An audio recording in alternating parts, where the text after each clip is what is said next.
Olá, tudo bem? Hoje em dia se fala muito em qualidade e hoje nós vamos falar sobre a qualidade na comunicação, tanto escrita quanto oral. E para se falar em qualidade na comunicação, temos que dar um destaque àquela que é a principal, que caracteriza a eficácia da comunicação, que é a clareza. Possivelmente, você já sentiu dificuldade quando precisou escrever um simples cartão para acompanhar um arranjo de flores, não é mesmo? E isso está relacionado à adequação da linguagem, que é o tema da nossa aula. Observe o exemplo. Quantas vezes você já precisou enviar um cartão parabenizando alguém por uma conquista? Várias vezes, não é mesmo? Então sabe o quanto é difícil adequar a mensagem à compreensão do receptor. Afinal, você não quer passar a mensagem errada. Quando uma pessoa recebe uma promoção, por exemplo, evite mandar uma mensagem deste tipo: "Você é uma pessoa maravilhosa. Seu sucesso é um exemplo para todos, inclusive para mim. Parabéns!" Pois o receptor pode entender como um recado muito bajulador. Da mesma forma, evite mensagens nesta linha: "Quem diria, hein? Conseguiu atingir seu objetivo", pois soa irônico e até mesmo invejoso. Enfim, o que vale é o bom senso, evitando a bajulação e a frieza, como em "Parabéns e sucesso neste novo desafio que se inicia". Como você pode perceber, é preciso adequar a mensagem para que a pessoa que vai recebê-la a compreenda da forma correta. Caso contrário, a pessoa que receberá o cartão poderá achar que o funcionário quer obter vantagens por ela estar em um cargo acima do seu, ou, como na segunda mensagem proposta, pode soar como se o funcionário invejasse a sua vitória. Parece-me que a intenção aqui foi simplesmente parabenizar o chefe para não soar indiferente. Sobre a importância de adequarmos corretamente a linguagem, vamos conhecer a opinião que o professor gramático e acadêmico Evanildo Bechara escreve nas suas obras. Como de manhã, a pessoa abre o seu guarda-roupa para escolher a roupa adequada aos momentos sociais que ela vai enfrentar durante o dia, assim também deve existir na educação linguística um guarda-roupa linguístico, em que o aluno saiba escolher as modalidades adequadas a falar com gíria, a falar popularmente, a saber entender um colega que veio do norte ou que veio do sul, com os seus falares locais, e que saiba também, nos momentos solenes, usar essa língua exemplar, que é o patrimônio da nossa cultura. Para compreender melhor o que o mestre Bechara propõe, reflita comigo. Se você quisesse convidar um amigo para assistir a um filme, você não escreveria uma mensagem no celular assim: "Prezado, convido-o, por meio deste comunicado, para um encontro no cinema hoje, dia 25, às 19 horas. Atenciosamente, Felipe." Esta é uma linguagem formal. Possivelmente você escreveria um texto rápido e direto como: "Cinema hoje à noite? Felipe." Este exemplo mostra que precisamos sempre adaptar a linguagem a ser utilizada. A primeira mensagem seria mais adequada se fôssemos marcar uma reunião no escritório. Eu não sou contra o internetês, eu sou contra que ele seja imposto como norma, porque a norma da língua portuguesa é outra e nós temos que aprender a norma culta da língua portuguesa para nos expressar. Quem inventou a internet, quem inventou o celular, se só tivesse o internetês, não conseguiria fazer invento algum, porque a língua é uma ferramenta de trabalho, um instrumento de invenção.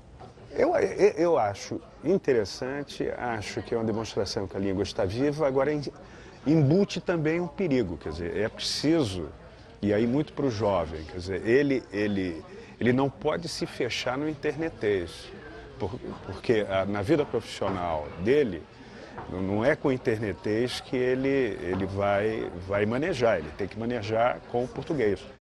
Além disso, a adequação da linguagem precisa estar relacionada com uma boa redação. E uma boa redação deve apresentar, entre outras qualidades, 3 em especial: a clareza, a concisão e a correção gramatical.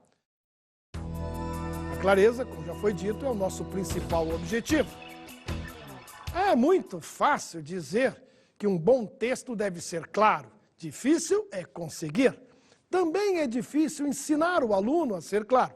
Enfim, como atingir clareza? Bom, eu proponho que nós subamos uma escadinha de 3 degraus. E em cada degrau nós vamos analisar um aspecto da comunicação na busca da clareza. No primeiro degrau, vamos analisar o menor elemento que usamos na comunicação, a palavra. Queremos saber que tipo de palavra devemos usar para uma redação ser mais clara. No segundo degrau, vamos juntar as palavras e formar as frases. Queremos saber como construir frases com maior clareza. E, por fim, no terceiro degrau, temos o texto propriamente dito. Vamos, então, para o primeiro degrau. Que tipo de palavra devemos usar para atingirmos clareza? Eu proponho que ela atenda a 3 aspectos.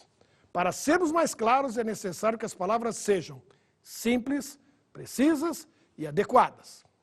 Primeiro, precisamos entender o que são palavras simples.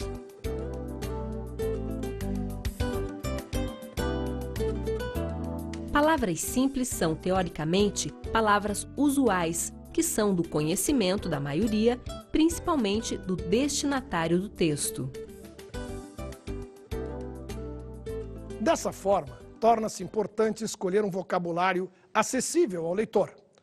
Para você entender melhor, um advogado, quando redige uma petição para o juiz, pode e até deve usar termos técnicos como meritíssimo, expressões jurídicas, como ação de improbidade, palavras latinas como habeas corpus. O juiz provavelmente não terá problema algum para entender o texto. Entretanto, o mesmo advogado, se tiver que fazer um relatório para um leigo, deverá, antes de mais nada, adequar a linguagem, ou seja, buscar um vocabulário que seja do conhecimento do leitor. Por falar em palavras, existem aquelas que são escritas de forma parecida e que têm significados diferentes, mas sempre causam dúvidas quando as usamos no dia a dia. Vamos aprender a maneira correta.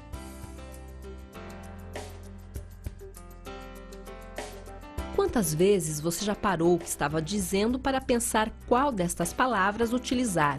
Mandado ou mandato? Se você sempre confunde essas palavras, aí vão algumas dicas.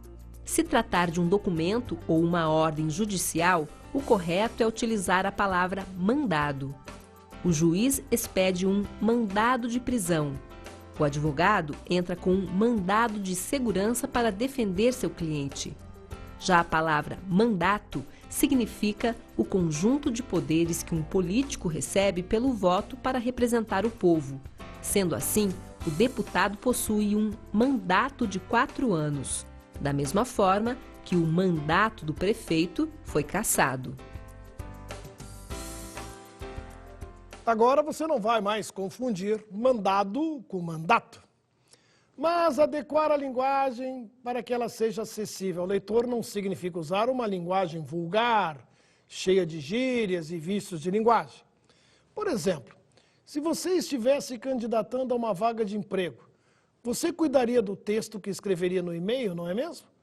Você não usaria o mesmo tipo de linguagem que usaria ao mandar um e-mail para um amigo. Certamente você optaria por uma linguagem mais formal. Afinal, a forma como você escreve será também avaliada pelo contratante. Para que não cometamos equívocos, precisamos entender melhor o conceito de adequação da linguagem. A fala pode ser dividida em pelo menos 3 registros ou 3 níveis. Os níveis da fala são basicamente o popular, que pode chegar às raias do vulgar, o popular coloquial, que é do dia a dia, e o culto, que é também conhecido como formal. Uma boa redação empresarial deve ser uma linguagem coloquial cuidada, ou como eu prefiro chamar, semiformal. Para entendermos um pouco mais os níveis da fala, vamos observar alguns exemplos. Primeiro, vamos escrever uma mesma frase de 3 maneiras diferentes. Primeira, a galera deu uma maior força para o gerentão. Na segunda, o pessoal deu força para o gerente. E na terceira, o pessoal apoiou o gerente. A primeira frase exemplifica a linguagem popular, devido ao excessivo uso de gírias. A segunda, que usa menos gírias, poderia ser classificada como popular coloquial.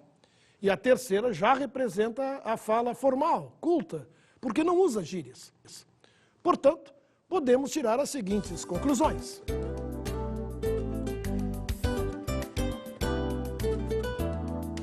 A linguagem popular vulgar usa gírias exageradamente.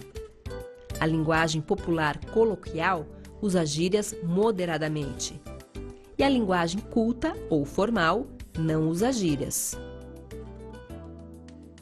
Assim sendo, se o nosso texto deve ser formal ou mesmo semiformal, não devemos usar gírias e também precisamos evitar expressões populares e termos chulos. Palavrões, nem pensar. Vamos agora escrever uma outra frase, também de 3 maneiras diferentes. Só que agora, nós vamos observar o respeito às normas gramaticais. A gente vimos ele quando fumo no banco. A gente viu ele quando fomos no banco. E nós o vimos quando fomos ao banco. Eu sei que exagerei na dose, mas foi intencional. É para que a fronteira entre os níveis da fala possam ficar mais visíveis. A primeira frase, com certeza, exemplifica uma linguagem popular vulgar. São erros grosseiros, pode ser ignorância, mas também pode ser apenas despreocupação, ou seja, momentos em que usamos a língua portuguesa totalmente despreocupados em relação à correção gramatical. Vamos dar um exemplo. Vamos imaginar um jogo de futebol. Maracanã lotado, Brasil decidindo um campeonato, jogando pelo empate, o jogo já está no final, o jogo está empatado, Brasil sagrando-se campeão, quando um atacante adversário, em total impedimento, entra na área e faz o gol. E o juiz dá o gol e o Brasil perde o campeonato. Aí você, no meio da torcida, levanta-se com a educação que o caracteriza e extravasa sua ira. Por favor, senhor juiz, anule o gol. Ele foi ilegal. Anule-o, anule-o. Todos nós sabemos que nem há torcedor que nessas horas utilizasse essa linguagem super formal. Nós sabemos bem que nível de linguagem qualquer torcedor utiliza numa hora de extravasar a sua ira. Por mais estudo que tenha, por mais culto que seja, por mais educado que seja. Eu só quis mostrar a vocês que há situações em que o uso da linguagem popular, vulgar, se torna até necessária. Há quem diga que se você não usar, nesse caso, a linguagem mais chula que você conhece, não extravasa raiva nenhuma. Mas a verdade é que isso tem o seu momento. Voltando à frase, além de a gente estar junto, ainda há a conjugação equivocada dos verbos ver e ir, vimos e fumo. O correto seria conjugar o verbo na terceira pessoa do singular, a gente viu, e quando foi. A segunda frase exemplifica uma linguagem coloquial. Encontramos aqui alguns vícios de linguagem, alguns casos polêmicos. Primeiro, o discutível uso da expressão a gente em substituição ao pronome nós. Todos nós sabemos que o correto seria usar o pronome reto da primeira pessoa, nós. Entretanto, por hábito e não por ignorância, muitas vezes preferimos usar a expressão a gente, principalmente com a preposição com. Geralmente frases como ele saiu com a gente, ele se reuniu com a gente. Eu acho que todo mundo sabe que, segundo a gramática tradicional, deveríamos usar a forma conosco. Agora eu pergunto, quem, no chopinho da sexta-feira, diria que ele esteve aqui conosco? Que falou conosco? Vamos pensar que você bebeu além da conta. Quem usa conosco na beira da praia? Vamos pensar que é biscoito, dá um conosquinho aí. Agora, imagine a ata de uma importante reunião da sua empresa com os diretores de um grande cliente ou de um grande fornecedor. Aí o redator escreve, os diretores da empresa tal estiveram aqui com a gente. Não é uma questão de estar certo ou errado. Com certeza estamos diante de uma frase cuja linguagem está totalmente inadequada. Usar com a gente um relatório técnico é tão inadequado quanto usar conosco no chopinho, na praia ou num campo de futebol. O segundo problema nessa frase é o famoso viu ele. Temos aqui um erro gramatical. Embora seja muito frequente na fala dos brasileiros, em textos formais ou semiformais, devemos evitar o uso dos pronomes retos, ele, ela, eles, elas, na função do objeto. Para isso, existem os pronomes oblíquos, o, a, os, as, que às vezes viram lo, lá, los, las. Assim, em vez de você falar vou encontrar ele, você deve falar vou encontrá-lo. Da mesma forma, você não vai ajudar ela, e sim ajudá-la. O terceiro problema da segunda frase é a mania que o brasileiro tem de ir em algum lugar. Vai no banco, vai na praia, vai no cinema, vai no Maracanã. Mas ele não vai nesses lugares, mas vai a esses lugares. De acordo com a regência clássica, o verbo ir pede a preposição a e não em. Você deve ir ao banco, ir à praia, ir ao Maracanã, ir ao cinema. A terceira frase é um bom exemplo de como podemos utilizar a linguagem culta ou formal. Ela utiliza o pronome nós, o pronome oblíquo o, em substituição do pronome ele. Os verbos foram conjugados corretamente. E, por fim, a regência do verbo ir. Vamos, então, relembrar algumas dicas que vão ajudá-lo na elaboração de um relatório para o seu chefe ou enviar uma mensagem eletrônica, um e-mail, para conseguir a vaga de um emprego.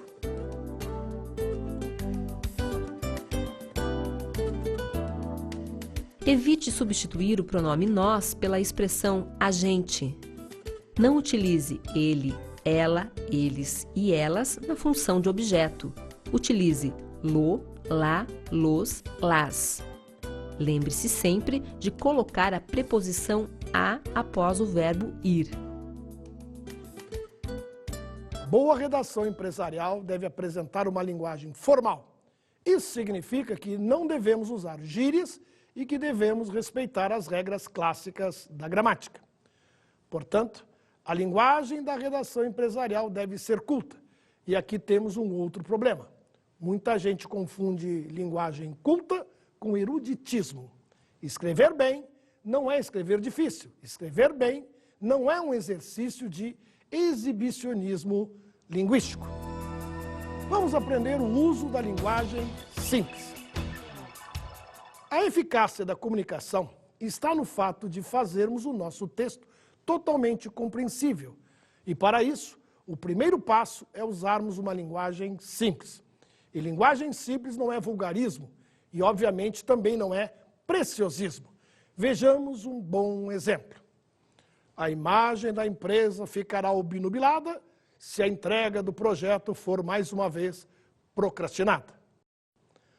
A frase está gramaticalmente correta, mas muita gente talvez não a entenda, ou pelo menos tenha alguma dificuldade inicial para entendê-la.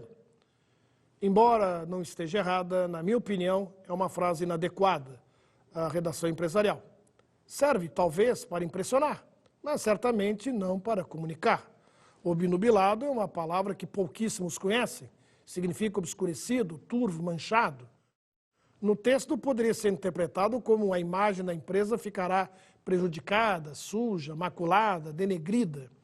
Obnubilado é uma palavra usada na área médica, na psiquiatria, quando a pessoa está com raciocínio confuso, com a mente turva, obscurecida. Imagina uma pessoa que já está obnubilada ao ouvir isso do médico. Vai restar uma única pergunta: morro quando? Já o procrastinado não é tão desconhecido assim. Os advogados, por exemplo, adoram uma procrastinação. Confira a explicação desta palavra.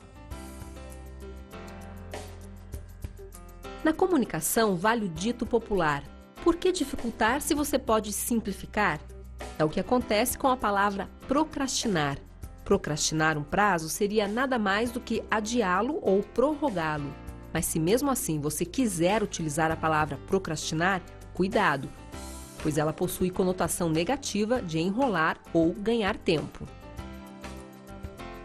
Ainda sobre o verbo procrastinar, vou lhes contar uma história verídica ocorrida em um grande escritório de advocacia do Rio de Janeiro, onde durante muitos anos dei cursos de redação e atualização gramatical.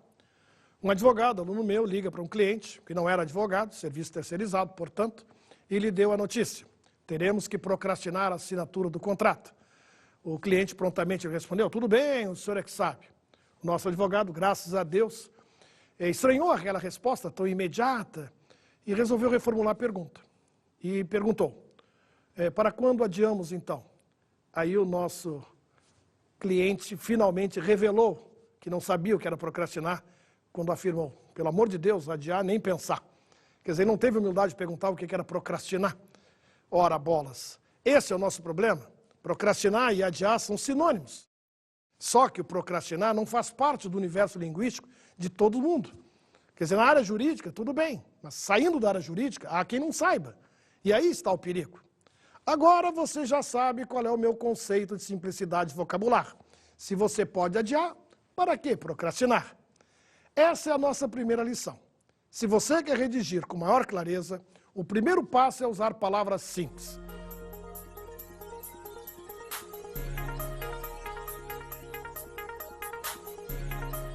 Lembre que palavras simples são palavras conhecidas, acessíveis e adequadas ao leitor do seu texto.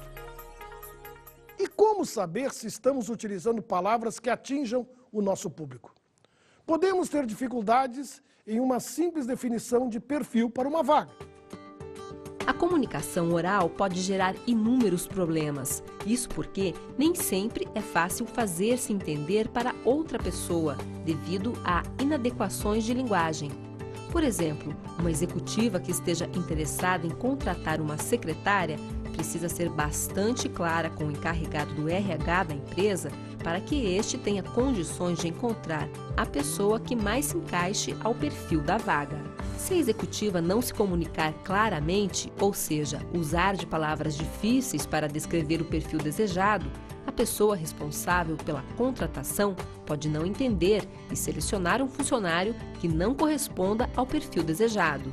Portanto, muito cuidado com a comunicação. Para fazer-se entender, seja claro. Perceberam que a comunicação não fluiu porque a mensagem não chegou clara para o interlocutor, que nesse caso era o responsável pelo recrutamento? Sendo assim, o que é preciso fazer? Na verdade, somente adequar a linguagem basta, pois assim a executiva consegue comunicar-se claramente com o colega de outro setor. Assim como devemos evitar as expressões vulgares, os termos populares e as gírias, também nós não devemos nos preocupar em buscar palavras difíceis ou bonitas. O sucesso da comunicação está na compreensão do texto ou da mensagem, na simplicidade. Uma outra preocupação, o segundo passo em busca da clareza, é o cuidado que devemos ter com a precisão vocabular. Isto é, usarmos as palavras de acordo com seu verdadeiro significado. Mas isso é uma outra história. Espero que a nossa aula de hoje tenha sido do seu agrado e tenha aberto a sua mente na busca da clareza, que é a busca da qualidade da comunicação. Um grande abraço e até mais!